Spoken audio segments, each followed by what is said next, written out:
எனக்கு உங்களை விட உங்க அண்ணாவை தான் ரொம்ப பிடிக்கும். அவரு கொஞ்சம் நம்மளுக்கு என்ன ஸ்டெப்பு வருதோ அதை பார்த்து கொஞ்சம் வேணும் மூமெண்ட் கொடுப்பாரு. ஆனா நீங்க அப்படி இல்லை, நீங்க பண்றது தான் நாங்க பட் ஒன் திங், இவரோட நான் பண்ண அந்த songs everything was standing out. ஒரு ஹாய் சொன்னேன், ஹாய் சொன்னோன்னு ஹலோ ஹாய் ஹலோ அப்படி ஹலோ அப்படின்னு வந்தது. ஆனா அவங்க வார்த்தை மாய் மூடி தான் இருந்தது. எப்படின்னா அவங்க அம்மா இருந்தாங்க பக்கத்துல. சரி ஓகே, எல்லா இடத்துலயும் அம்மா இருக்காங்க. ஆமா, பட் ஆனா இவ்வளோ பெரிய ஆளா ஆனதுக்கு காரணம் அவங்க அம்மா தான். டெஃபினட்டா இப்படி எவ்வளோ பெரியலாம் அவங்க அம்மா. அவ்வளோ மீனாட்சி எவ்வளோ உழைக்கிறாங்களோ அதோட அவங்க உழைச்சிருக்காங்க. அந்த மாதிரி ஷி வாஸ் அ பில்லர். அவங்க கிரேட் கிரேட் உமன். அவங்க அம்மா எல்லாரும் கிரேட் கிரேட் ஷீஸ். அதுதான். அப்புறம் நிறைய படம் பண்ணோம். அப்புறம் நான் அவங்க கொரியோகிராஃபி பண்ணியிருக்கேன், அப்புறம் ஆக்ட் பண்ணியிருக்கேன் அவங்களோட. நம்ம ஒன் மோர் வாங்குவோம் ஏதாச்சும் தப்பு சின்னது. அவங்க சைட்லேருந்து ஒன் மோர் ஆகாது. கம்ப்யூட்டரில் ஒன்ஸ் ஃபிக்ஸ் ஆயிடுச்சுன்னா அது அவ்வளோதான். நம்ம அவ்வளோதான். எவ்வளோ லென்த்தி டைலாக்ஸ் எல்லாம் ஈஸியாக சொல்கிறாங்க. நமக்கு பிரமிப்பாக இருக்கும், எப்படி இதெல்லாம் முடியுது என்ன அப்படின்ட்டு. நம்ம சில பேர் தப்பு பண்ணுவோம். டைரக்டர் சில பேர் இல்லை சார் அங்கே கொஞ்சம் இது இருந்தால், அவங்ககிட்டலாம் அதெல்லாம் சொல்லவே மாட்டார். ஃபர்ஸ்ட் ஒரு ரைட் சொல்லுவாங்க, ஓகே சார்னுவாங்க. நான் கேட்பேன் கூட, என்னங்க அவங்க அங்கேருந்து சொன்னால் உங்களுக்கு புரிஞ்சிடுச்சா? புரிஞ்சிடுச்சே எப்படிங்க அப்படின்னு. நமக்கெல்லாம் அந்த மாதிரிலாம் இல்லை, டக்கு டக்குன்னு பண்ணிட்டு போயிட்டே இருப்பாங்க. Great artist. எவ்வளோ ஹிட்ஸ் கொடுத்துருக்காங்க.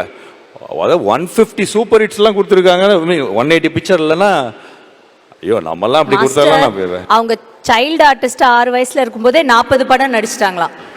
இது 40வது வருஷம். அப்போ யோசிச்சு பாருங்க நம்பர் என்னன்னு. ஐயோ சூப்பர். நமது இந்த 40 ஆண்டு கால நட்பு மாதிரி எங்க நட்பு 30 ஆண்டு கால நட்பு. சரி, எப்படி ஃப்ரெண்ட் ஆனீங்க அது சொல்லுங்க. எப்படி ஃப்ரெண்ட் ஆனீங்க? எப்படியே ஃப்ரெண்ட் ஆயிட்டாங்க, எப்படின்னு தெரியல.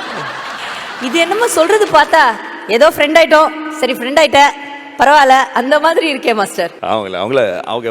அவங்க என்டர்டெயின் அந்த படத்தை பார்த்தாலே நமக்கு போதுமே, எவ்வளோ என்டர்டெயின் பண்ணு, தட்ஸ் இனஃப். அதுக்கு மேலே என்ன வேணும்.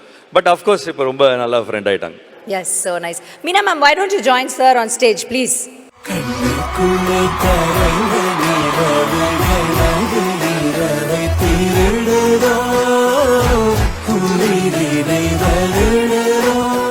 மீனா மேம், உங்களோட ஃப்ரெண்ட்ஷிப் வித் சார் சொல்லிட்டாரு உங்களை பத்தி, நீங்க சொல்லுங்க. முதல்ல எல்லாருக்கும் வணக்கம். பிரபு மாஸ்டர் வந்து தி டஃபஸ்ட் கொரியோகிராஃபர். எனக்கு தெரியும், ஒரு பேட்டியில மாஸ்டர் சொல்லியிருக்காங்க, நீங்களும் பார்த்துருப்பீங்க. என் கண்ணு சின்னது, அவர் கண்ணு பெருசு, அவர் மயம் இப்படி பாருன்னு சொல்லுவார், எப்படி பார்க்க முடியும் அப்படி சொல்லுவாங்க. இல்லை, இப்போ நம்ம கொரியோகிராஃபின்னா நம்ம வந்து ஒரு ஒரு ஒரு மூமெண்ட் பண்ணுறோன்னா ஒரு பீட் இருக்கும், ஒரு 4 beats 8 beats அது இருக்கும். அதுக்கு தகுந்த மாதிரி நம்ம மூமெண்ட் பண்ணுவோம் இல்லையா? டான்ஸ் ஸ்டெப் சொல்லி கொடுப்பாங்க, மூமெண்ட் பண்ணுவோம். பட் அந்த ஒவ்வொரு பீட்டுக்கும் ரியாக்ட் பண்ணணும், எப்படி ரியாக்ட் பண்ணணும்னு பண்ணி காமிப்பார் வேற.